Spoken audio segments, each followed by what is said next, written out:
anticipated. Oh, that's great. Somebody's going. Colton, you still watching Louder with Crowder? I thought it was only supposed to be 45 minutes. Damn it, Josephine, I already told you that's on weekdays when it's commercial free. It's Thursday, it's live stream, it's extended. I don't know why you like it so much. It's not even real news. Damn it, Josephine, I already done told you it's a combination of relevant news and topics of the day in a package that I find entertaining and palatable to assimilate. At reasonable price, and it helps me unwind. So this is you relaxed, huh? Well, I was until you got on my back, Josephine. Now, if you shut that ever-expanding cosmos of a hole you call a mouth, I could get back to it. So what would need to occur for it to be? You know it's fake news. Nope. Fake news is every time you tell folks you got a f***ing thyroid problem. Now, I know you're only trying to make me mad, Josephine. It ain't gonna work. It ain't gonna work! This is why I get so many applications for not Jaye's job. Fake news. Nope. So to contradict him. You know it's fake. Damn it, Josephine! Why you gotta do that? Why you gotta push me? You know it sets me off! Does this make you feel good about yourself? Does it make you feel good about yourself to push my buttons? Right, relax. I was just joking. I already done told you, Josephine, it's not funny. These guys are legit. All right. Contradictory information of Donald Trump's claim. Do you see that? So you want to go to the Golden Corral? I wouldn't go to Golden Corral if you were the last woman on earth and my life depended on it. Not after that last time you went, you're lucky I don't have a f***ing wanted poster of you up on their wall.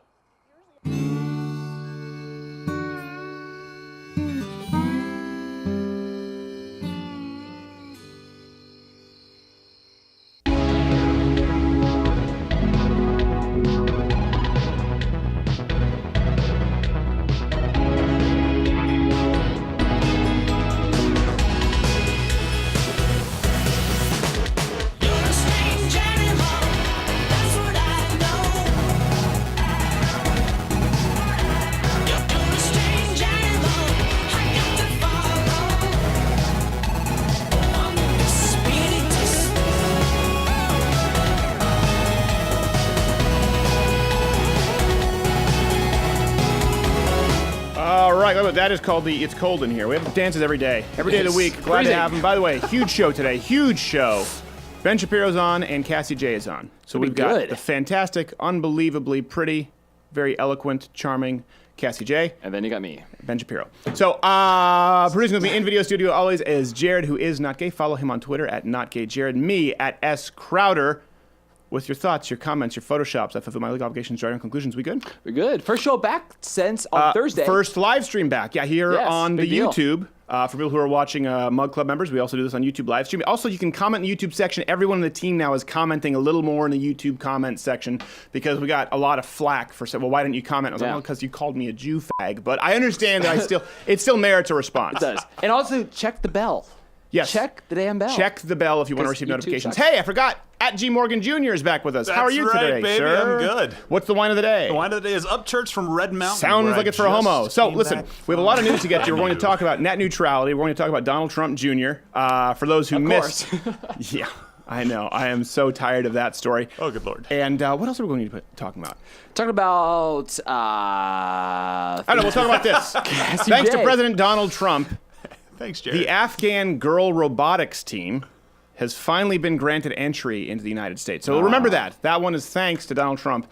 They engineer robots. When asked and polled as to who expressed concern with national security issues, responded yes was everybody. Everybody. This is a plus or minus everyone. Everyone, 100%. On that polling average. But most were relieved when they actually saw the Afghan robot prototype. See, this is why they don't let you drive. Johnny Five is alive.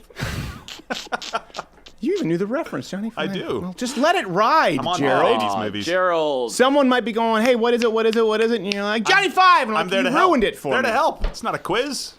Anyway, these are engineers, robotic engineers. These are the best and brightest that Afghanistan has to offer. These ladies, engineers, are engineering robots. Next up on their list, engineering a functioning clitoris. Hopefully that's somewhere in the cards. Go, robot. Oh, All right, so listen, BART, which is the Bay Area Rapid Transportation System, we talked about this yesterday. They're withholding surveillance video of crimes being committed to avoid stereotypes. Now, actually, Deborah Allen, who's a member of the board at BART, is going to be on the show on Monday for Mug Club members. Nice. So, listen, I respect her for coming in because we have been pretty merciless about this quote from her. She said, to release these videos would create a high level of racially insensitive commentary toward the district. In addition, it would create a racial bias in the riders against minorities on the trains. Because sometimes video surveillance footage is a little bit racist or sexist or, God forbid, transphobic. This is video surveillance footage. So it actually showed what happened. Yes, it's not commentary. Are we at some point? What are we making people putting them in more danger? Yeah. By not letting them know. By not releasing, it's like you're saying, listen, we do not want to release this mysterious videotape because it could make some people out there with inherent biases do some really bad things against Mexicans who are not committing crimes in these tapes.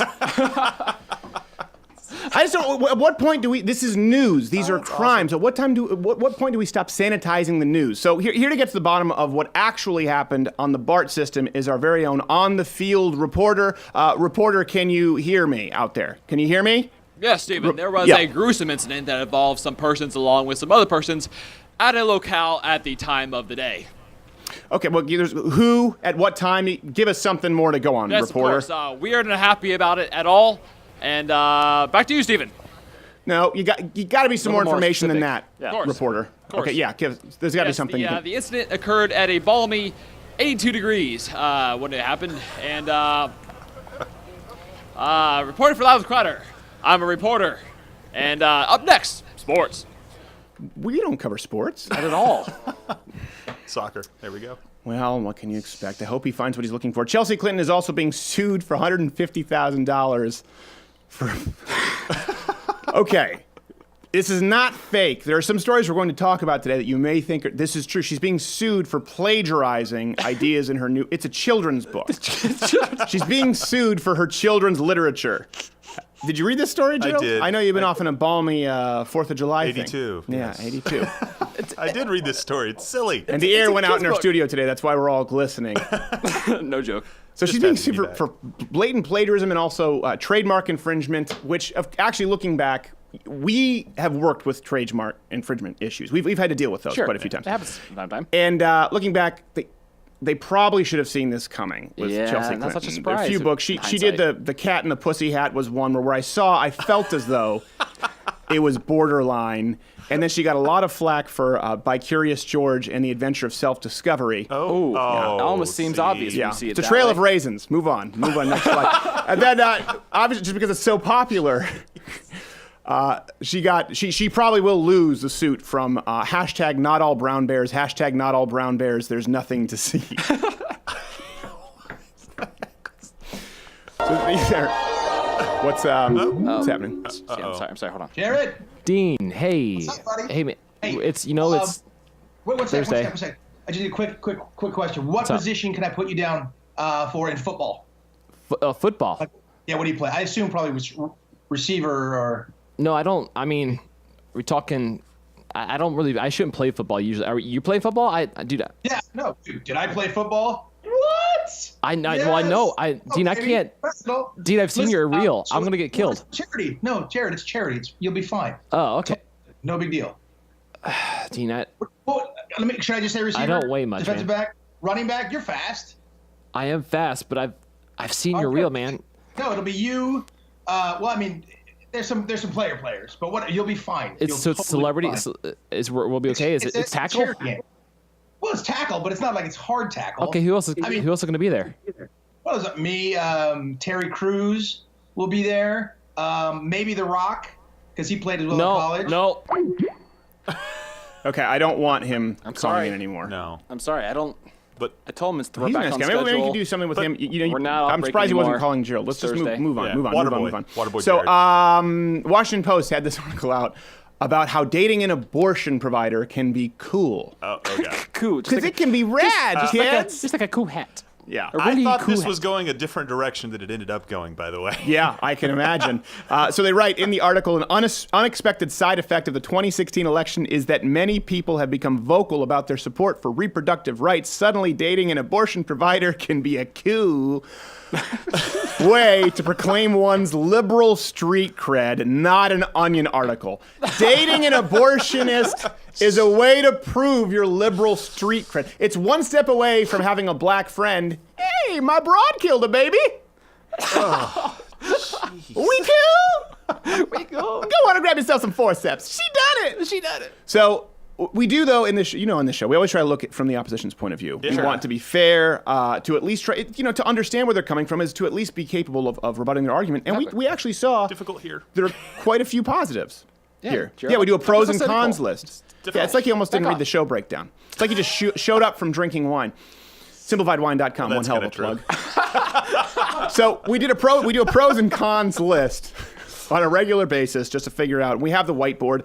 We did a pros list, namely for this. We just wanted to do a pros list. Yep. And there are actually a few perks to dating an abortionist. So number one, he's got a stable job. You know that because he works for the government, so stable income. More importantly, it's going to be good money because he's a doctor. He'll always do the vacuuming, and then of course there's all the dead fetal tissue you can eat. So there are perks when you lay out the list. Yeah. When you look at it that way, it's not so bad. Well, and you can do it with anything. You can do pros with anything. So I see how they did this with the Washington Post. We did the same thing. We just kept going with it. Take Ted Bundy. There are a lot of reasons to date Ted Bundy. So like he was a good-looking guy. He had a high IQ, as far as we know. And if you are on campus, you'll never have to do the walk of shame because you'll be killed by him. So you don't have to worry about the bed sheet. Yeah, that helps. That really does help that. So I get it, Washington Post. We're feeling you. There's no blind spot here. Nope. We get it. I've been educated. Thank you. That was necessary. Speaking of educating, we have to get to our guests pretty soon. We have Ben Shapiro and Cassie Jaye. Net neutrality is back in the news. Trending everywhere. I covered this years ago when I was at South by Southwest when people were being really alarmists about it.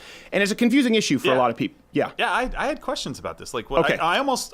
It sounds good, net neutrality, right? The That's title's good. pro-choice And then sounds good. Exactly. I started reading through it. Help me understand this a little bit better. Yeah. Pros and cons. Well, okay, so it is confusing because right now we effectively have net neutrality, and a lot of people don't want to have net neutrality. Now, liberals, the far left, they are, and go back and watch the video, Google net neutrality, oh no, or YouTube that. I did it when I was at South by Southwest and actually spoke with people who were net neutrality activists, and they couldn't answer the questions. And then you had some rebuttal videos, people saying, oh, he doesn't really know. No, I've studied it quite a bit, but it is so complicated, it requires a simplification for most people to understand it. Okay, so liberals are really mad about the FCC votes to overturn net neutrality. Why? They're saying that it's a class issue. Okay, so here's what they claim, that net neutrality is what prevents big evil corporations from hijacking the internet. Okay, so for example, and it's not entirely without merit. Let's say the merger happens. I think it's AT&T and Turner have been trying to merge for a while. So AT&T is one of the biggest internet service providers. And what they could do is they could say, well, listen, we're the same company. We're going to give the right of way. People will be able to get CNN content, Samantha Bee content. Oh, dear God. content. Yeah, because there's not enough bandwidth for that. It's going like hotcakes. So they could say, well, we're going to give it the right of way. We're going to throttle everyone else. Like, for example, us, Louder with Crowder, or a competing network like Fox News. It's not without its merit. But here's the thing. They say this is going to save the internet from big evil corporations. The truth is Google and Facebook are huge supporters of net neutrality. Yeah. Facebook, who, by the way, sent out an investigative team that likely helped get a Pakistani man killed by their government for blaspheming. So Facebook is not the kind of place where they want a free and open internet. Neither is Google. If you look at now, the reason for this is because net neutrality only affects ISPs. It doesn't affect search engines or sites that provide media. Not to mention, if it was a problem, they just shell out the cash, pay their way around it Well, anyways. And that's exactly another issue here. It's the small ISPs who would be hurt the most. And we have this, I think, up from CenturyLink, where they've done studies, and smaller, primarily rural ISPs are impacted the worst because financing and infrastructure dries up in rural areas. So they're the ones who would be serving a lot of rural areas, and they're not able to do it. Now, why? It would be really expensive, like you said. Anytime you introduce legislation that's going to make things more expensive, the big guys can outlast it. Yeah. So with net neutrality, that's a good example. Let's look at the big ISPs versus the small ISPs. How could this raise costs? Let's say you're mailing a letter, Okay, you're mailing a letter, and we're shipping out Mug Club. It's expensive for us to ship out because it's girthy, heavy. Yeah. LottoWithCreditor.com/Mug Club, hand-etched. It's a heavy mug. It's almost like a little mini bowling ball. So treat this like net neutrality. You sending your letter, your postcard, can only arrive at the exact same time with the exact same speed and at the same cost as this nearly a pound mug. Gotcha. That's net neutrality. No. So that screws everybody by raising the prices. You on the couldn't. logo. FedEx can't say, well, there's an upcharge if you're sending a Right. mug as opposed to a letter. So net neutrality is no. Everything has to travel at the same speed, at the same cost. Now, it's not without concern. I understand it, but here's what it comes down to. It comes down to this. This is the ism. People say, I'm not an ideologue. Well, it does matter. Your worldview here. Are you more scared of a multitude of internet companies screwing everyone with no accountability more than you are in giving a 100% monopoly to the federal government? So let's say AT&T does do this with Turner. Yeah. Right? And it could happen with us. People are going to find out about that really quickly. Yeah. Now, companies have tried to do this. I think it was Netflix, Comcast. There were a couple of mergers that were going to happen. And a duopoly is terrible. Remember, it was just AT&T and Verizon? Yeah. Cell phone bad. plans have gotten amazing. Yeah. The last 3 years. Remember, unlimited, we said we're never Hyper-competitive. going to have unlimited again. Yeah. They're always looking for a niche to fight with the other person on. But now there are actually 4 legit. You have T-Mobile, you have Sprint. Yeah. They're not as good, but they're a lot better than they used to be. So prices go down. So much better. So my argument is it doesn't mean that AT&T couldn't throttle people. But then people go to Verizon. People go to somewhere else. Now, when the federal government dips their hand in the cookie jar, it's impossible to get them out, and then they can play favorites, right? They can pick winners and losers. And almost impossible to reverse. No, There's it's no almost reversing impossible once to you go reverse. back. And that's a big thing. When you have huge sweeping government legislation, look at healthcare, for example. We just saw our first U.S. city to collapse under Obamacare. We've talked about premiums. We've talked about deductibles. The pre-existing conditions, the failure with that, right? We thought that was going to work. Unintended consequences there. A great example, banks. This is something, too, where people try and compare it with net neutrality. Big, evil banks. I saw that movie, The Big Short. They throw around this term predatory lending. Okay, let's talk about banks. The hyper-regulation that led to the market. People say deregulation. That's idiotic. Predatory lending. You're a business owner, Gerald. Yes, I am. I'm a business owner. And a predator. Isn't there some kind of incentive to make a profit? Yes. Yes, in because fact. that's Especially when the actually- federal government is pushing me to make sure everyone can get a loan. Well, no, see, you're skipping ahead. You're skipping ahead. The point is, my bad. they hate business owners because we want to make a profit. But then predatory lending. This is the idea that you're being a predator and lending to people who could never pay it back. My business is making sure they can pay it back. Yep. Yeah. So here's the thing. This, again, big banks, the big market crash, was created by over-regulation, and then they found a way around it. It was basically, you have to give a loan to someone who cannot put money down, who has a horrible, has a single-digit credit score rating, a room temperature credit score rating, and no ability to pay you back. Now, no bank in the world would do that unless they were forced to, or it was backed by the government. If they default on this loan, we're going to pay it. And then if you saw the Big Short, big banks found a way around this where they would wrap these up in a package, these subprime loans. You've heard that term, subprime predatory lending. I'm trying to simplify it here. They'd wrap it up with other loans that were a little bit more secure, and it would get a credit rate. It would get a rating of being a secure investment, and that caused the market crash. By the way, after the market crash, big old bank bailouts. That's another thing. When the government steps in, big old bank bailouts. Guess what? The mom and pop bank can never grow. You can never grow if you're competing with Bank of America or Chase Bank, where they go, well, I guess we really screwed the pooch. We should be going bankrupt. More money, please. And Barack Obama says, sure, because it's the right thing to do. Anytime does that answer? No, it does. It's basically a government-controlled solution or a market-controlled solution. Right. And a market-controlled is getting rid of net neutrality. Yes, Okay. exactly. I'm all for the market-controlled solution. Yes, and again, there isn't a blind spot there. I'm not saying that's without its flaws. Right. Just like with YouTube. YouTube is a huge platform here, right? And then when YouTube started targeting conservatives, when they started demonetizing channels, we found out about it. That's the saga of Tranny Bane and Jihadi Bond, grand finale coming up in 2 weeks. So we actually decided to make people aware of it, and what happened?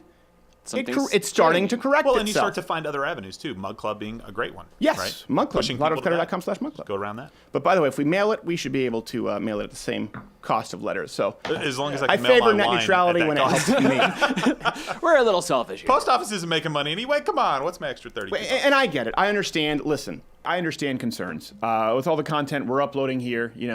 someone could say that, hey, what if someone has an internet provider that doesn't agree with what you have to say? Sure. We could be throttled. I'm not saying that everything is perfect and it's all rosy and corporations are not without their issues. I'm just talking about, global government monopoly. I mean, you have no idea what could happen with this show when we do the bit with midgets going out there and they're riding on the donkeys. They're let out panels, and you have a strip pole that's been lubed. Oil is corrosive to the metal.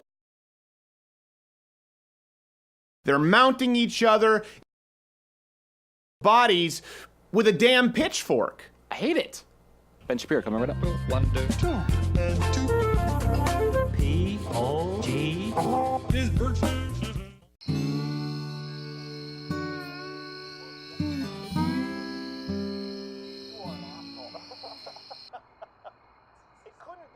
Colton, are you watching that Louder with Crowder again? You know I am, Josephine. Damn it, why even gotta ask that? I just wanted to know, gee. Sounds to me like when you ask a question you already know the answer to. That's some passive-aggressive bullshit. It's 9 p.m. Eastern. Of course I'm watching Louder with Crowder. You know I do, woman. Every day. Every damn day. All right already. I just wanted to figure out what you were doing so I knew when I could use the TV. Damn it, there it is, Josephine. You just made me miss the damn punchline. I can't even have any time to myself. All I want is 45 minutes every damn day to be informed on the issues of the day while watching it in the package that keeps me entertained, but you have to ruin it because you want to watch your wife swap. Calm down. Why you gotta be so mean? Mean? Don't I work all day for you, woman? I provide, don't I? A bunch of that damn couch. You didn't buy that. You found it. Whatever happened to it's the fucking thought that counts. You know what? Thanks to the app, I can watch Louder with Crowder wherever I want. I'm gonna go be educated in my truck. That's like with your wife. Well, you and Chef, how was your day? I don't want to talk about it. Please tell me what I'm supposed to say. Exactly. Help. Yes. Please help. That's feminism movement. Well, you're supposed to hire more women. Okay, well, here they are. Josephine, what the f*** you do to the router?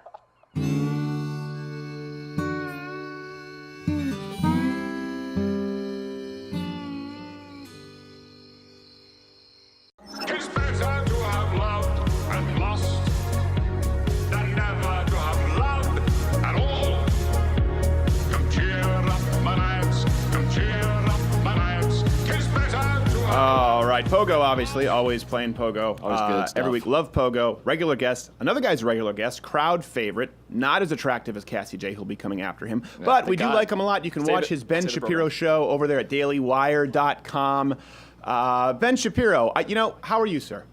I'm doing pretty well. How are you? I wish I could say I were happier with you. So this week it was brought to our attention that you started offering something that your very own kind of mug club going on, mug promotion, right? Not gay, Jared? No, it's a tumbler. It's a tumbler. It's a totally different thing. Okay. You think we waited for 2 years at this company without deference to the mug club? Yeah, Come on. Well, okay, you know what? But it is hard for us to compete. We're a much smaller operation here at Louder with Crowder. Sure. So what bothered me was the escalation. We obviously this week we created a promo. Every mug, Louder with Crowder Mug Club, came with a free Socialism is for Figs shirt, which we thought would help. But then you had to one-up us with the promotional offer of every Ben Shapiro's tumbler right now ships free, filled to the brim with Jew gold, which we thought was a little bit tough to compete with, Ben. And I will say this, your advertising is pandering, bordering on offensive at this point. So pardon the seas with the and then this is just unnecessary. I thought that was really in poor taste.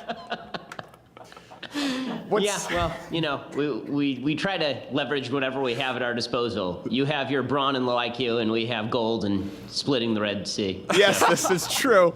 Okay, so Ben, listen, we were going to talk about this earlier in the show. I am exhausted in discussing it at all this week because we've said this. With Donald Trump Jr., is the worst kind of story for this show. Our rule is it's either got to be informative, we're breaking something new, it's got to be entertaining to some extent, or we have to somehow be insightful. If it's something everyone's talking about, what is it that we're providing that's new? Otherwise, there's no value added.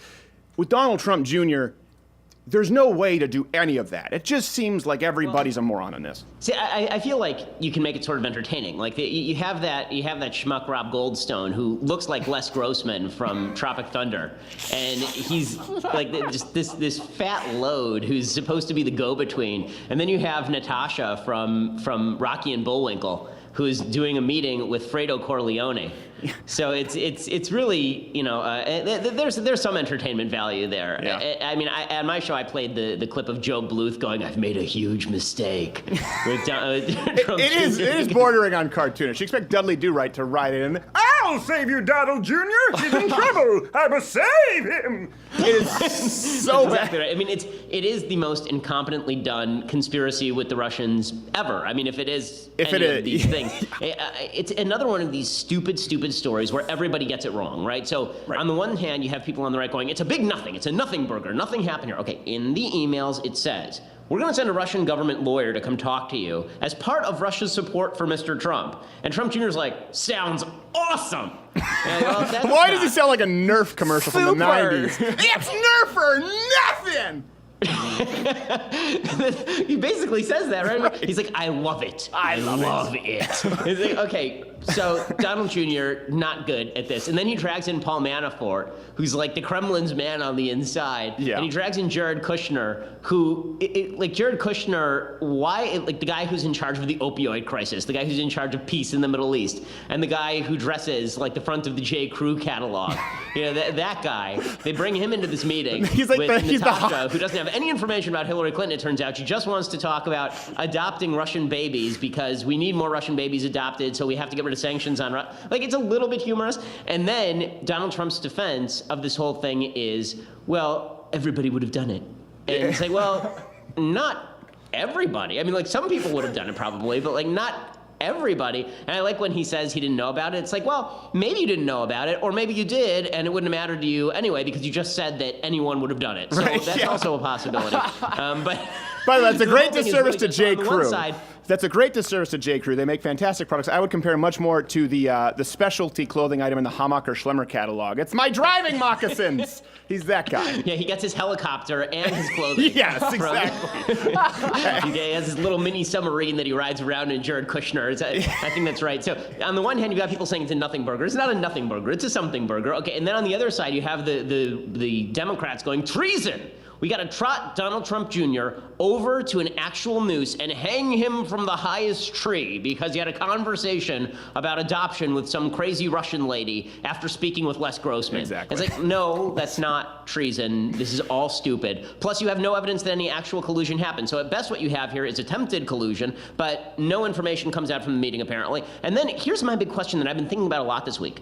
I don't even know what the collusion would look like. So supposedly, let's assume the worst of what Democrats believe. Let's assume that it was the Russian government and they were using WikiLeaks to hack the DNC. Why would they need to coordinate that with Trump? What sort of coordination is happening there? Do they need to give him a heads up on we're releasing the next batch of WikiLeaks? It wasn't during the campaign that was a consistent pattern where Trump would go, you know what's coming tomorrow? Something special. Yeah. And then the next day WikiLeaks dropped something. It was WikiLeaks dropped something, then people like you and me went through the hundreds of pages of WikiLeaks looking for the relevant material. It wasn't even like Trump had the cash drops, and then the next thing you know, Trump's campaign is on top of it. Within an hour, they've got a full analysis of all the WikiLeaks. So I don't even see how I think the that's an collusion important exactly point. works. That's always what I said. I said, listen, if you were going to be hacking, if you were going to try and affect an election, right?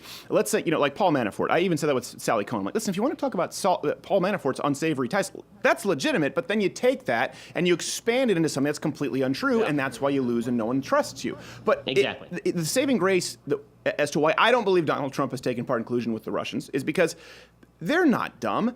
And I don't think Donald Trump is dumb, but I do think he has a big mouth and he's incapable of keeping a secret. The last person they would tell is Donald Trump. They would tell everyone but him. They would tell Spicer before Trump.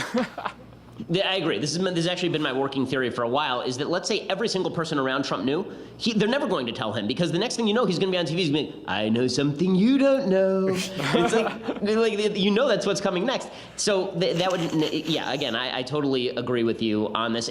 I've always said that if there is anything dirty that happened here, it came probably through Flynn or through Manafort. Right. Like back in 2012, I was approached by some guy who wanted me to write pieces about Ukraine. He pitched me one piece about Ukraine and Hillary Clinton. It was a pretty good pitch, so I wrote it up. And then later he came to me and he was like, by the way, I work with Paul Manafort. Would you like to do business with him? And I was like, well, I don't know anything about Manafort. He's like, well, he knows people. Yeah. And I was like, well, no, let's not do that. So, like, everybody knew that Manafort was who Manafort was for years. But Right. so if there's anything dirty, it's there. But I really don't think that it's this routine where Trump was sitting at the top of the tree Yeah. and he and Putin were coordinating everything. I think it's crap. No, well, you did make the point, and I've always agreed with this, that I hate it when they hang their employees out to dry and give them marching orders, and it's not necessarily true. To Donald Jr.'s credit, releasing the emails, he was trying to mitigate it, I think, pretty quickly, saying, listen, there's nothing here. Good for him. But here's my issue. It either stems from ignorance or arrogance, because if you know that the FBI is looking into anything that has to do with Russia ties, you certainly know that the media is, that the press is. You've got to go down the list and say, okay, I met with this Russian lawyer who said she might have some info, rattle it off, and put it all out in the open. Don't wait for the New York Times or Washington Post to break it. And the fact that what else are they sitting on? They need to get it out there if there's nothing to hide. Yeah, I mean, this is what Barack Obama did so well, right? Dreams for My Father is chock full of fantastic oppo material if an opposition researcher had actually dredged it up. Right. But instead what Obama did is he said, okay, here's all the crap that I've ever done, right? It was right here in the book. Right. And now what are you going to do? Right? Sure, I was doing crack back in high school. You know, I did a little blow. Big deal. You know, like if that had actually come out, remember, the DUI charge against George W. Bush, which came out a week before the election in 2000, really hurt him. Imagine if 4 years earlier he had said, yeah, back in the 70s I had a DUI charge. I've really gotten my life straight. Like this is what you have to do in politics, is you have to take all of the things that you've done that are bad, and you have to be the first one out the gate with it and say, I've done my repentance, I've fulfilled my penance now, and everything is fine, or it wasn't that big a deal at the time. Like you get to have a chance at the first spin when it's your sin. But the fact that Jared Kushner didn't report the meeting, the fact that Manafort didn't report the meeting apparently, the fact that Don Jr. was saying for a long time there was no collusion whatsoever, and then this email comes out from him. Again, I do love the idea that Trump says he's the most transparent guy. It's like, dude. 8 minutes later, the New York Times story dropped. It wasn't like Donald Trump Jr. was like, you know what, I have to be fully transparent. I just have to be honest. I need to bring this out as soon as possible. Yeah. It's like the New York Times called him, and they said, in 10 minutes we're dropping this story, and he rushes to his email, and he puts it all up on Twitter. I actually get the sense that Donald Jr. is a decent guy. I don't think he's that bad of a guy. I don't think he's a bad guy either. I just think he's a neophyte. I mean, I just think that he knows nothing about this process, and I think that if you are a person, I think that Donald Trump and his sons have a particular vision of what politics is because they haven't spent a lot of time in it until now, where they think that politics is legitimately the dirtiest business there is. And so when Trump says anyone would have done this, I think he really believes anyone would have done this. And so when Trump Jr. saw this sort of stuff, he probably figured, okay, Hillary's doing the same kind of stuff. Yeah. Like everyone is super dirty here. What's the big deal? I do it, you know, I'm a civilian, whatever. Yeah. And it never occurs to him this is not something that you probably should be doing, especially since he was already connected with Rob Goldstone, right? I mean, they knew Goldstone for years. Yeah. Right? Yeah. They knew the people who they were talking to for years. So my guess is he probably didn't think it was that big a deal at the time. He figured if we can get some extra information, great.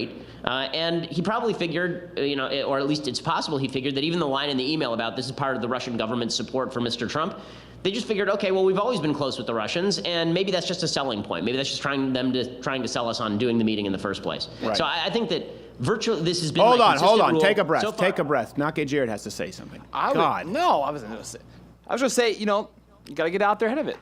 Like every dad kills JFK. Yes. Gotta get on top of this stuff. I mean, imagine if Ted Cruz had come out right up front in the beginning of the campaign and he said, my father was involved in the murder of JFK. He would be president right now. You would be. Yeah. I mean, this is what you have to know. If he had said, my wife is ugly and my father killed the president of the United States, he would be the president of the United States right now. If Ted Cruz had only gone forward and done all of those I've had things. a change of heart for my father. You know, I do think that when it comes to the notion that Trump is doing this out of malice and not ignorance, this has always been my consistent rule with the Trump administration. Never attribute to malice what you can attribute to stupidity or ignorance. And that has always been a good rule. Yeah. It has yet to fail me. Yeah, I think that's true. And I think in the grand scheme of things, we did a false sort of a timeline of false Russia stories this week.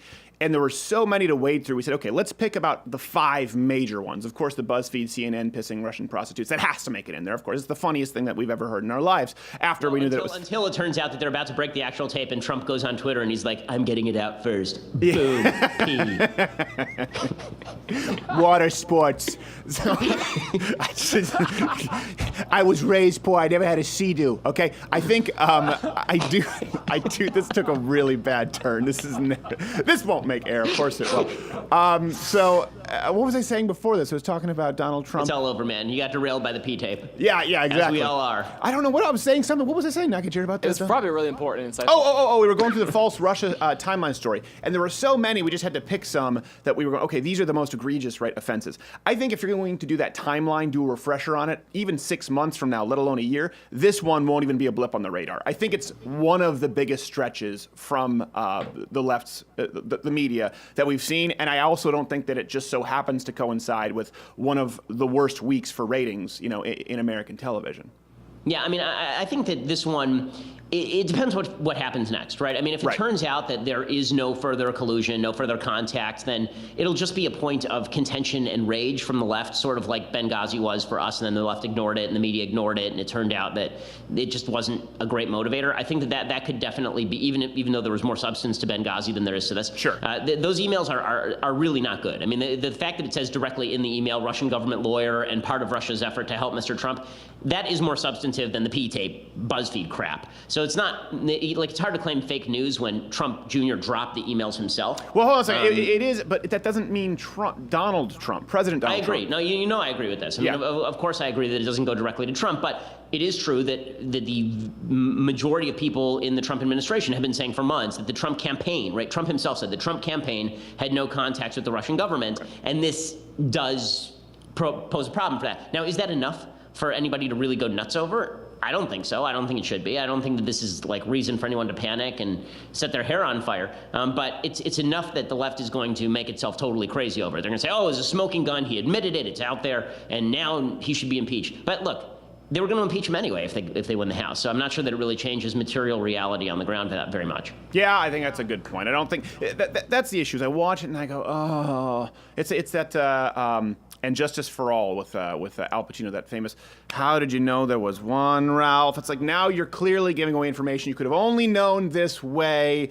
It's such a screw up, but I also feel compelled to defend against the lies from the media where they take a kernel of truth. Therefore, Donald Trump is directly under investigation from the FBI because he colluded with Russia. It's like, now you lose us, and this is why they're losing their ratings. All right, we have to go. Ben Shapiro, where's the best place for people to find you? Check us out at Daily Wire, where we have a magnificent etched tumbler. You may have seen it on such shows as Louder with Crowder. It is just fantastic. And you can get a subscription over at dailywire.com. Get a subscription to both CRTV and Daily Wire, and then you can tell your kids about it someday when Steve and I are both dead and legends. Yeah, well, this is true, although Legendary will be your lie just now because you can't actually etch a tumbler. It's metal. It has to be a print. Ben Shapiro, we must go.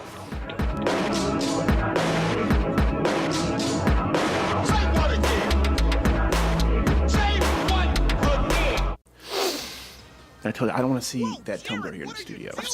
That's all I had to drink from. With what? AR-15. It's not a mug. It's not hand etched. It's just a tumbler. But I don't want people seeing it on camera.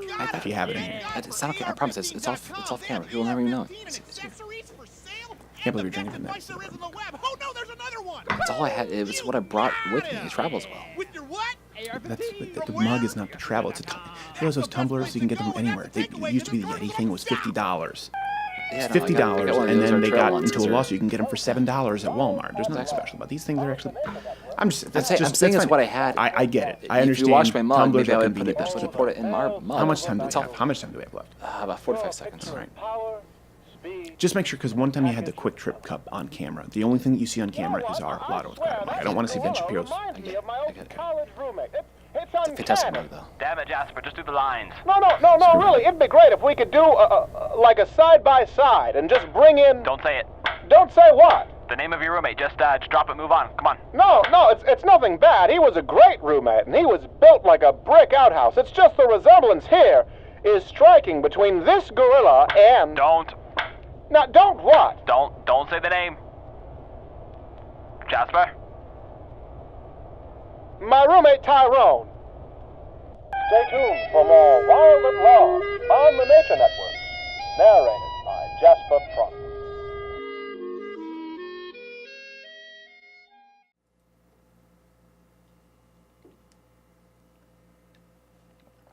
That beverage is delicious. It's just, the aroma and the flavor's enhanced 42% by Mug Club. Oh, hey there. I didn't see you there. I thought we were on a commercial break. I guess this is one where I do a live read. How often do you hear me do them? About once a week. Unlike every other show. You ever notice in radio where they try and work it into conversation? Yeah, it's like the really Truman awkward. Show. It's like, and obviously most important along with the constitutional principles of limited government is Mug Club. I'm a huge fan of... I would do it if I could, but I just don't think they work. Listen, we are so grateful. Last week was the first week I have taken off in years. We take off a certain amount of time between Christmas and New Year's. We've had some long weekends. A big part of that was people joining up with Mug Club and actually creating stability because YouTube has been so volatile. So for people who haven't, it's $99 annually, $69 if you're students, veterans, active military. Doesn't matter what kind of a student you are. If you're any kind of student, wink, wink, enter in your promo code and customer service will validate it. LottoWithCrowder.com/MugClub.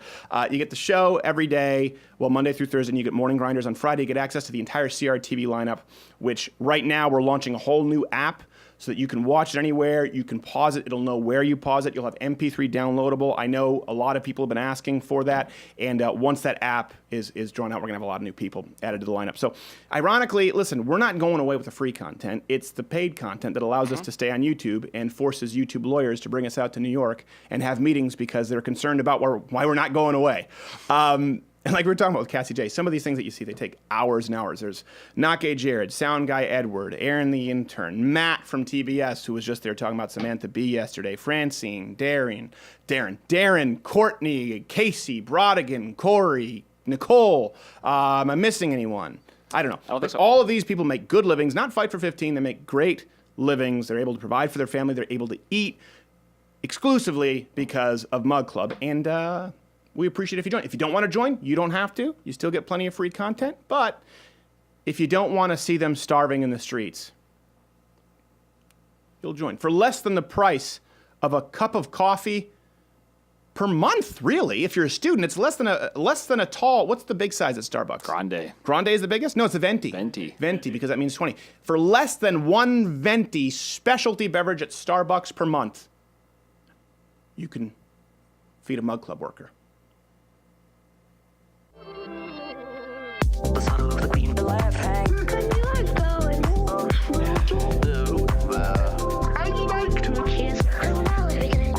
All right, glad to be back. Glad to be back with our next guest because she's one of our most requested guests. For a variety of reasons. No, let's be honest. Just bring her up. Bring her up so people can see her. She needn't speak yet because we haven't introduced her officially, but this is why. This is a very pretty young lady, and now people really they are attracted to her intellectually as well. TheRedPillMovie.com. We've had her on. We've had Renee in Australia. There was a whole show down there where they premiered the film. Protest ensued. People love her. She's a great guest. Cassie Jaye, thank you for being back.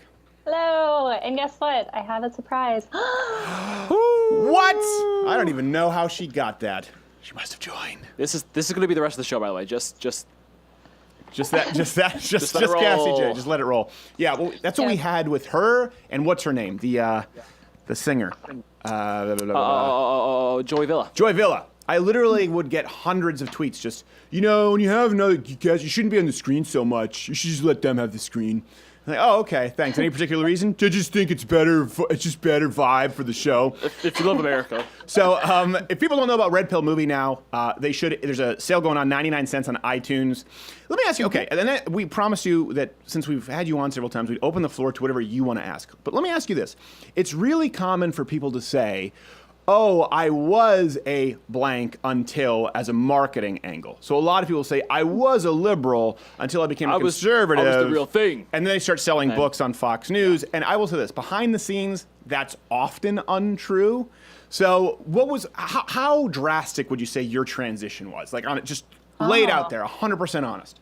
Oh, that's a great question, because there have been some people who are like, she was never a feminist, and I would love to ask them, well, what's your version of a feminist? Because was I ever a radical who wanted to dye my hair green and purple and to be fair, you'd probably pull it off better than most of the women who do. That's true. Well, I definitely, in another life, I think I would have liked some colored hair, but no, I wasn't that radical, although I would go march for Planned Parenthood, and I have made and I've kept a video. Here's something kind of weird that makes me people are like, whoa, that's weird about her. I've kept a video diary since I was 18 years old. When I got this little Sony camcorder, I know it's kind of weird, but I was acting back then in LA, and I was trying to understand people's psychology, what makes them do the things they do. And my acting coaches were saying, start to analyze how your face looks when you're feeling sad or when you're feeling happy, and know how you come off. And so I kept a video diary, and I ended up just really liking, getting your whole life story out to someone who will never see it. But what I realized, though, is looking back on those diaries, I was really radical feminist in my ideology, as far as I was quick to dismiss or outright laugh at men's issues. And when I started to flip the script and ask myself what would be the gender reverse scenario, I started to realize my own bias and sexism. Yeah, so as far as how much of a transformation I made, I think I've always been kind of a person that likes to see multiple angles to any issue. But I was very much, in my bubble of living in LA, now in San Francisco. Yeah. All my friends are feminists. No, you got out of the bubble. You went to San Francisco. Now you're among the people. Yeah. Look out your street and it's full of people. Oh, look, men in leather having sex. That's middle America. Yeah, it's not. It's like flyover country. Although it's true what they say. Self-video diaries, though obnoxious and narcissistic, can serve a purpose. Okay. Well, it's funny that you say you were acting and doing that in Los Angeles and doing video diaries, because that was probably before the whole thing got huge on YouTube. So now you could have just made a killing. There was no YouTube. No, there was. Yeah. And there's a huge advantage on you. Well, we both are. And there's a huge advantage. Here's one thing you must acknowledge. Well, a couple of things that you just said. Now, here we go with the conversation. It's interesting that you say, I laughed at men's issues. I've never met a guy who does that with women. Like, honestly, people who think I've never met a guy who just laughs at women's issues. Like, can you believe they have to give birth? Complain. We're all like, yeah, you know what? That seems pretty tough. But then we acknowledge their differences. Where I do feel like a lot of women's supports groups, they get together and just laugh and dismiss men's issues when they can be pretty damn serious. And something else, there is a huge advantage to being an attractive female on social media, period. It's not even close. That's a privilege. Hashtag beauty privilege. Yeah. Well, I just even recently, I've started to really ask myself, genders reverse relationships. If there's a guy and a girl married for years, who do you think is more fearful of saying the wrong thing to the other person? Yeah. Or offending the other person or criticizing the other person? And, genders reversed, we would have seen, women, we would hear that, women in the 50s or the 40s, they'd be too afraid to speak out of line and have a repercussion for that from their husband. But I think today it has flipped, or I don't know if I don't really know what happened in the 40s. We only know what's been written and has been, funding to reprint and I saw some Mad Men flashbacks where Don's dad wasn't necessarily the kindest man. So that's about what I know of the 40s. It's interesting that you say that, because I do think in the 50s there was sort of these expectations of, there was finishing school. This is how you're a proper lady. In our generation, I would say that definitely has flipped in the sense of it's the pink generation. You're perfect the way you are. Every girl goes into a relationship. My wife and I, listen, we're Christians. There's a book that we read called When a Sinner Says I Do. And it basically was, you are both equally pieces of crap. Know that you're joining your crap and you need to work on your crap. That was pretty much the premise of the book, which I thought was unbelievably helpful. But a lot of girls go into relationships and say, if he loves you, if he really loves you, he'll love you just the way you are. No, you bite your toenails. That annoys me. It's okay. Doesn't mean I don't love you. Whereas men are told, you need to work on yourself. You need to fix that about yourself. And I think that is a cultural phenomenon right now where men are pressured into changing and adapting. And I think that's a good thing. But women are told, if anyone asks you to change, it means they don't love you. Yeah, and something also that I've been wondering about is, so when I was a feminist, I would often hear, we would see these old advertisements where a woman is on her knees offering a tie to her husband as a Christmas present, or her over his knee being spanked for choosing the wrong Folgers coffee. And there are like ads that or choosing the right one. Websites would see this. Yes, my wife gets if she chooses the right one. So I was being, told that in the early turn of the century, women, had to serve their man and had to have a cocktail ready for him when he got home from work and put his feet up and start cooking the dinner. And so I've started to kind of because after making the red film, I'm totally uprooted and I have a blank canvas, and now I can really start to look at history critically. And I'm beginning to wonder if the reason why women did have some whiskey ready for their man when he got home was because they actually knew, oh gosh, I'm going to get so much trouble for this. Go for it. Get some, Cassie, get some. But maybe those women actually knew that they had the better end of the deal, and he was going into the coal mines, and he was, providing for the family and the home and the food to feed the kids and all this, and she actually did have the more comfortable, flexible lifestyle. And so to show her appreciation for what he was offering and sacrificing for their family, that was her way of doing it. And maybe, the grandmothers told their granddaughters, now make sure to have your husband happy, keep him happy, have a home-cooked meal on the table when he gets home. Maybe it wasn't so much, slavery to your husband, but it was actually just showing your appreciation. And I know I'm going to get in trouble by feminists for saying that, because it does sound like, oh, that's a woman's place, is making... No. We've already weeded them out of our show. They're not here. They're not watching. We have a lot of people, though, who really like Cassie, we have a lot of liberals who watch the show. We have a lot of atheists who watch the show. We have a lot of moderates who say, man, I really wish that there was someone like her out there in the mainstream, someone like her out there on The View, or there are a multitude of girls we have on the show who speak this way, not all necessarily as articulate as Kathy, or some much more profane, like Karen Strawn. Brilliant, but my gosh, have your hand on the censor button. And a lighter nearby makes good friends with her. Well, here's something else too. First off, this goes back to, we've talked about this a lot, where I used to get so much flack. I was always an open Christian, but didn't proselytize. In the church, in small groups where we get married in Christian counseling, they call this complementarianism. And they say, listen, you are both equal and equally important in the marriage, but you both are very different and serve different roles. And so they talk about Scripture and this idea, wives submit to your husbands. Husbands, be good to treat your women as the best among you. That was Christ's teaching. He was a feminist. He was like, treat them as better than you. Submission, even if you look at this interpretation, submission to God means wanting to serve. And if you look at the way men and women are designed, let me draw a little personal parallel here, because you've said this before, that I'm a different person on the road. That's true. Than here. That's true. And you just mean less stressed. I'm more fun to be around. That's because when I'm here, Cassie, I'm managing everyone. I have to make sure all the trains run on time. I'm doing 50 different things to make sure this show happens. When I'm on the road shooting a package, I know that everyone else is handling things because they know I can't do anything else. I'm on location, I can focus, and I'm happier that way. So it's probably easier for a guy, in a matter of speaking, to go into the coal mines, to go and do work, because they're singularly focused. It's where they're most efficient. And women are more efficient at serving a family than a man would be, and so they tend to be happier in those roles. Doesn't mean you need to be relegated to it, but that's how I see us designed. Oh, and there's so many other parallels to this too, because I was listening to a podcast learning about deep work. Mm-hmm. I forget the author's name, but there's a book about deep work, and it's basically that when you multitask, your work becomes more shallow, or the kind of intellectual depth you can go into your work becomes more shallow. You can't really go beneath and have all these innovations and inventions. And so when I was hearing that, I was realizing, women are better at multitasking. I don't know if it's by nature or nurture that they have to multitask when they have a large family, mm-hmm. but that is how our brains are operating, like, what's the laundry, the dishes, all that. Yeah. And men are better with the focused task. And you need to be focused on a project uninterrupted to get to that point of being an Einstein, or being, someone who has made all this great, innovations and her discoveries. Or a show that's mildly popular on YouTube with some Mug Club members for $69 annually for students. Comparisons.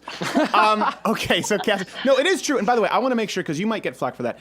It's not saying, here's the thing. It's not saying that women are shallower. What you were talking about is that there's a certain life budget, okay? So if here's the pool, you can take this whole pool of energy, put it into one thing, or women can take this whole pool of energy and put it into multiple things. It doesn't mean there's less energy, but it does mean they're doing more things, and you can't do it as in depth. And that's why a lot of the time, it's not systemic patriarchy, but the biggest innovations, the people who tend to be the best at one singular sport, activity, or intellectual endeavor are men, whereas the people who are best at a multitude of things are women. You even see this crossover with athletics. You have women who are much better at multiple sports than men.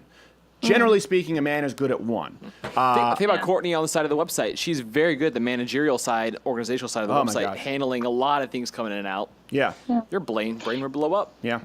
And another thing I've been thinking about, I'm just throwing out all these ideas that I've been having. I went to see this professor, Robert Sapolsky, speak the other day, and he was talking about how much a woman's stress really affects the fetus, and how the person is later in life, whether they have higher rate of diabetes or ADHD, so how a woman eats and how stressed she is. And I've known this, but watching his talk reminded me of this, and it made me now thinking with my gender-focused brain for the last few years working on the Red Pill, it made me realize, well, maybe the reason women shouldn't be working throughout their pregnancy is for the the later life of the baby. And, so maybe it wasn't keeping women in the kitchen barefoot and pregnant not working that was keeping them down, but it was actually biologically healthier for future. Your mom must have been having a 9-month panic attack. My mom? Yeah. Why do you say that? The way you turned out. The way I turned out? Yeah, it is true. I definitely have my issues. And I've been studying this for a long time because of mental issues that I've had to figure out. And like I'm always trying to tweak it. I just put a hammock in my office, a Mayan hammock, because I read that it helps synchronize brain waves and increases sleep spindles when you sleep, which actually is very important for stroke recovery, for brain repair. So anything I can do, if it's diet, if it's exercise, like the other day, my brain sometimes isn't in sync with my body. I was just so tired. I just was like, okay, let me find the steepest hill and run as fast as I can. I was like, damn it, pulled a quad. I just turned 30. That's what happens. But you're right. You're very regimented about like your bedtime, your bed space, kind of the ritualistic about because that. I know that I'm so shotgun scatter. Yeah. I have to structure everything or nothing would get done. Okay, we have to get going soon, but you said you open the floor. Any questions you have for two vagabonds like us? Put us on the couch. Oh, gosh. Oh my God. Well, how do you guys do it? How do you do this show? I can't believe how many videos you produce and how you're always on the road doing these. What's your process of thinking of new ideas for shows, especially the ones where you go out on the streets and edit a really fun video like the manspreading one? Yeah. Oh, thank you. That's right. We cut ourselves at night. Yes, we cut ourselves at night to senses fail. Where are the Kong balls we had that we put in that device? I don't know. There's some around here. And YouTube couldn't throttle that video fast enough. No. I will say this, and I appreciate you saying that. It looks sometimes really easy to make something silly, but for example, like the Colton Wade sketches that'll be in this, the Mug Club commercials in this show, they take a lot of time. I mean, Edward the sound guy was building a set for 5 hours to do that. Francine is coming in with wardrobe. Some of these things, just one 30-second sketch can take, would you say 10 hours of work? Yeah, at least. 10, probably more, 12 hours, like the Tranny Between Bane multiple people. parodies, yeah. Multiple talented people. And we don't have 10 writers like Samantha Bee or 15 like Trevor Noah. It's really, it's me, Not Gay Jared, other people in production help contribute writing. It's getting up early and working really late. And the kind of danger, we were just talking about this, is we are in the middle of the road where we're not really competing against YouTube vloggers. Our overall presence, we're kind of competing against the Samantha Bees, the Trevor Noahs of the world, but with not even a fraction of the budget or firepower. So honestly, I don't know. Every day it's different, but everyone here contributes a whole bunch. I mean, I'm not just saying that because sometimes Not Gay Jared really messes things up and I want to stab him. Sometimes I do stab him, but everyone plays a role. It's a lot of work. I'll cut the check to her for setting up that question for us. Well, and to answer for the ideas, we sit down every morning and just go through stories every single morning. And sometimes we'll exhaust every possibility of a story or research until we're like, to the point by the time we talk about it on air, we have to find another way to make it funny again because we've gone through it 50 times and we've gone maybe this bit is funny, maybe this idea is funny, maybe this angle is funny. And it's a process. I mean, sure, it's the same thing with making a film like you did. That must have been exhaustive research. Yeah, well, that was, deep work. That was 3.5 years of cutting everyone out of my life to just focus. And oftentimes I would edit at night, and now I realize it was because there was less distractions, but I had an owl schedule. Okay. But yeah, I'm just so impressed by you guys. And you make me drink an extra cup of coffee before I'm on the show because you're just like, but it's great. I love it. As a viewer, it's perfect. All right. Well, thank you so much. We have to get going here, Cassie. Jaye, we'll have you back soon. Where is the best place for people to find, or there's an iTunes special right now? Yeah, and so 99 cents rental sale on iTunes in U.S. and Canada, and that goes on until July 24th. There you go. That is Cassie Jaye. We must go, hey, look what I can do. I just learned this not that long ago. Cassie Jaye, we'll see you later. We'll be back. It just isn't done that well.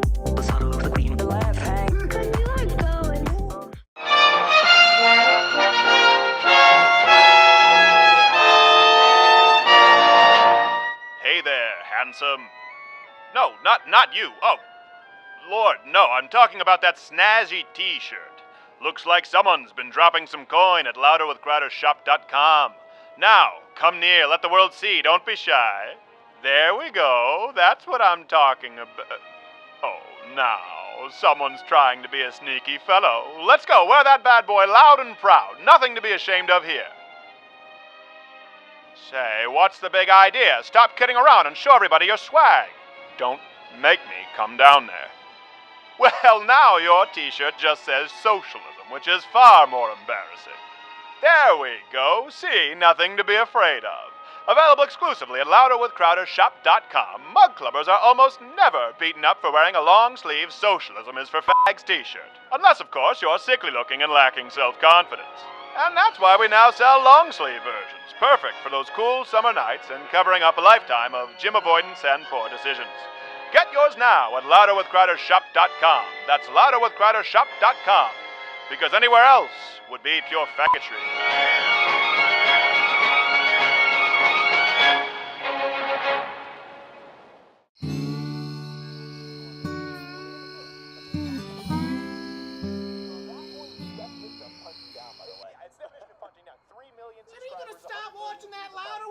Show so I can have a turn on the TV. Geez, you can fit back in your f***ing wedding dress.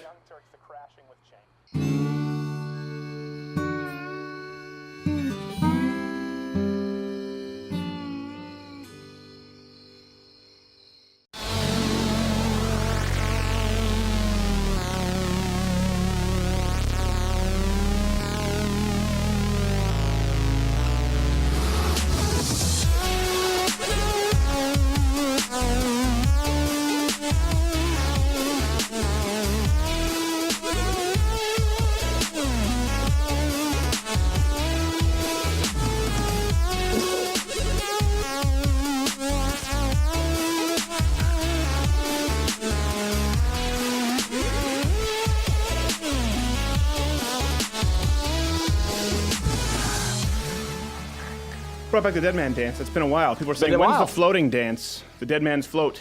The dead man's float. By the way, did you ever do tail that? of the toad. Did you ever do that as a kid, where you do the dead man's float to see, like, maybe they think I'm drowning? How will they react? Yeah, I did actually. I think every kid did that. I think every kid did that. Yeah. Till my dad said, care. "You're an idiot." Because once you're actually drowning, which will probably happen because you're a moron, I won't even care.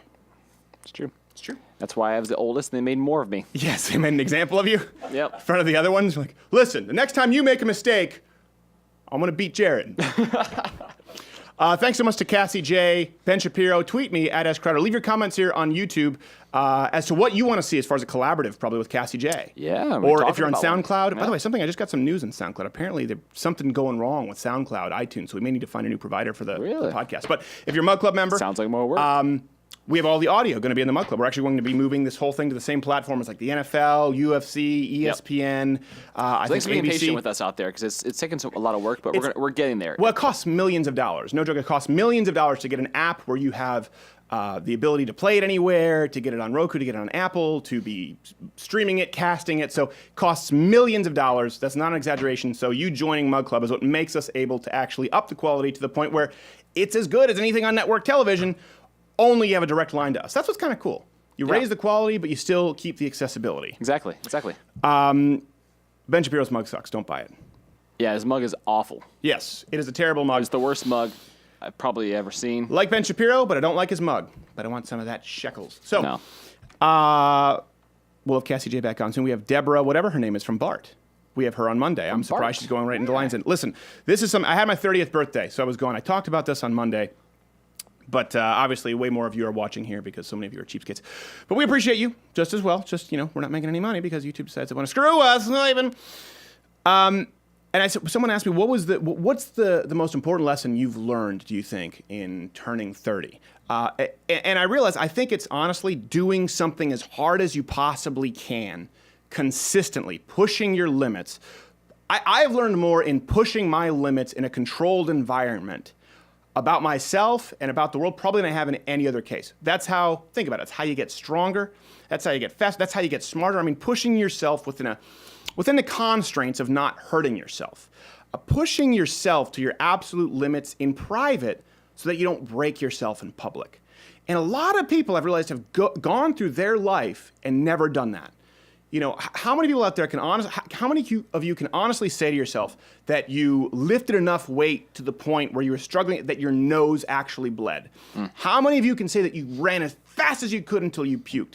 How many of you can say that you studied as hard as you possibly could to the point where you actually started borderline hallucinating? You feel a physical vibration in your head where you're mentally broken. How many people out there can? Now, some people can. For the people who can't say yes, I'm not saying this to chastise you. I'm saying this because it'll change your life. That is where I have learned the most about myself. And I was thinking about this because it was spurred on by, I was at the gym, and this CrossFitter girl had a shirt on that said, "Limits? I've never seen mine yet." Now, for anyone who knows me, you know that I'm not a huge fan of bullshit. So I said, "Oh, like your shirt." "Yeah, it's great, isn't it? No limits." I said, "Yeah. Can you bench 350? She said, "No." "Is that a limit?"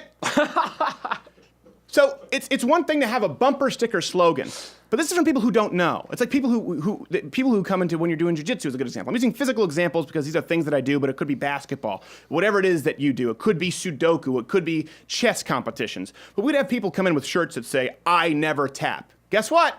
They tap. They submit early and often because they're new to something. But people who wear these shirts, people who love the bumper sticker slogans, people who really thrive on sound bites, these are people who've never tested themselves, because you have to know what your limits are. And you can only know your limits if you've actively tested them. I was talking with my wife about this. She works in a furniture industry. And with textiles, think about this for a second. It'll say like mercerized cotton, I think is a term. I could be butchering it. And it's a cotton that's dipped in a certain, I think, alkaline solution. It makes it softer, and it makes it 25% stronger. Think of anything that whether it's a Tupperware container. Is there a bath of that I can find somewhere? Yeah. Think of this where any kind of a material or a fabric, right, where you see it advertised 25% stronger, 50% stronger, or longer lasting. When someone is making that claim, whether it's a person or whether it's a commodity, how do they know that? The only way they know to the T that it's 25% stronger is because they broke it. So you can only know when you're about to break, you can only know how to break yourself or how someone else can break you once you've done it yourself. And I've been dealing with some stuff recently. We can't necessarily get into all of it. In identifying weaknesses, there's another thing too. So I don't mean to be like a beta male who, "It's good to cry and be weak." No. You should never take pride in your weaknesses, okay? But you should be honest, and you should have a healthy enough ego to address your weaknesses. Again, this comes with pushing yourself. This is just me, 30 years old, was thinking about all of it. There's probably more strength in identifying and working on your weaknesses than any other action you can take. So weakness in and of itself is not a virtue. It's not something to be proud of. We've gotten into a culture where people just say, this is my weaknesses, take me as I am. No, that's not what I'm saying. But being able to identify it and say, you know what, I don't know, maybe I'm not super educated. You know what, maybe I'm emotionally unavailable. Maybe I'm not the best husband. Maybe I'm a weakling who can barely bench press the bar. You never know. Whatever it is, it's a lot. Identifying your weaknesses can be one of your greatest strengths. And that's relative. That's the beauty of it. People who are accomplished, when you look at them, they're not people who say, everyone can do it, it's easy, or they're not elitist. This idea of testing yourself to your maximal capacity, knowing what your limits are, instead of a t-shirt that says, limits, I haven't met them yet, then you haven't tried. Every person who's successful has met their limits, has gone past the limits and broken themselves and taken some time to recover from it.